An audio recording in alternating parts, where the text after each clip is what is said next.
ಶಿವಂ ಬಜೆ ತೆಲುಗುದಲ್ಲಿ release ಆಗಿರುವ ಒಂದು ಹೊಸ ಕಾನ್ಸೆಪ್ಟ್ನ ಮೂವಿ. ಇದರಲ್ಲಿದ್ದ ಕ್ಯಾರೆಕ್ಟರ್ ಸ್ಟೋರಿ ಸಮಥಿಂಗ್ ಏನೋ ಹೊಸದಾಗಿ ಕಾಣುತ್ತೆ. ಇದೊಂದು ಕಮರ್ಷಿಯಲ್ ಮಾಸ್ ಥ್ರಿಲ್ಲಿಂಗ್ ಆಗಿರುವಂತ ಮೂವಿ.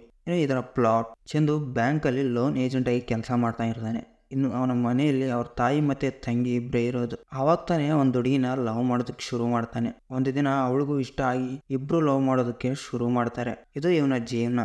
ಇನ್ನೊಂದು ಕಡೆ ಗ್ಲೋಬಲ್ ಇಶ್ಯೂ, ಅದು ಇವನ ಹತ್ರಕ್ಕೆ ಹೆಂಗ್ ಬರುತ್ತೆ, ಇವನು ಹೆಂಗ್ ಸಾಲ್ವ್ ಮಾಡ್ತಾನೆ ಅನ್ನೋದೇ ಇದರ ಪ್ಲಾಟ್. ಸ್ಟೋರಿ ತುಂಬಾ ಯುನಿಕ್ ಆಗಿದೆ. ಕ್ಯಾರೆಕ್ಟರ್ಸ್ ಆಗಿರ್ಬೋದು, ಡೋಗ್ರಾ ಅನ್ನುವಂಥ ನಾಯಿ ಆಗಿರ್ಬೋದು. ಇದರಲ್ಲಿದ್ದಂಥ ಡ್ರಾಮಾ ಒಂದು ರೀತಿ ಹೊಸದಾಗಿ ಕಾಣುತ್ತೆ. ಇನ್ನು ಫ್ರಂಟ್ ಕ್ಯಾರೆಕ್ಟರ್ದು ಫನ್ ಚೆನ್ನಾಗಿದೆ. ಇನ್ನು ಇದರಲ್ಲಿದ್ದಂಥ ಪಾತ್ರಗಳು ಈ ಸ್ಟೋರಿಗೆ ಸೂಟಬಲ್ ಅಂತ ಹೇಳ್ಬೋದು. ಸಾಂಗ್ಸ್ ಇದ್ರೂ ಇಲ್ಲದೆ ಇರೋ ಥರ ಕಾಣಿಸುತ್ತೆ.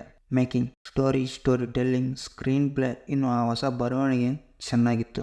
ನೆಗೆಟಿವ್, ಫಸ್ಟ್ ಹಾಫಿಂದ ಹಿಡಿದು ಸೆಕೆಂಡ್ ಹಾಫ್ 20 ಮಿನಿಟ್ಸ್ವರೆಗೂ ಚೆನ್ನಾಗಿತ್ತು. ಅದಾದಮೇಲೆ ಒಂದು ರೀತಿ ಕೋಪ ತರಿಸುತ್ತೆ. ಇರೋದು 2 hours, ಬಟ್ ಏನೋ ಲೆಂತಿ ಅನಿಸುತ್ತೆ. ಇನ್ನು ಎಂಡಲ್ಲಿ ನನಗೆ ಪ್ರಾಪರ್ ಎಂಡ್ ಕಾಣಲಿಲ್ಲ. ಆಗ ಗಾಯ್ಸ್, ಇದಿಷ್ಟು ನಾನು ನೋಡಿರೋದು ಮತ್ತು ನನಗೆ ಅನಿಸಿರೋದು.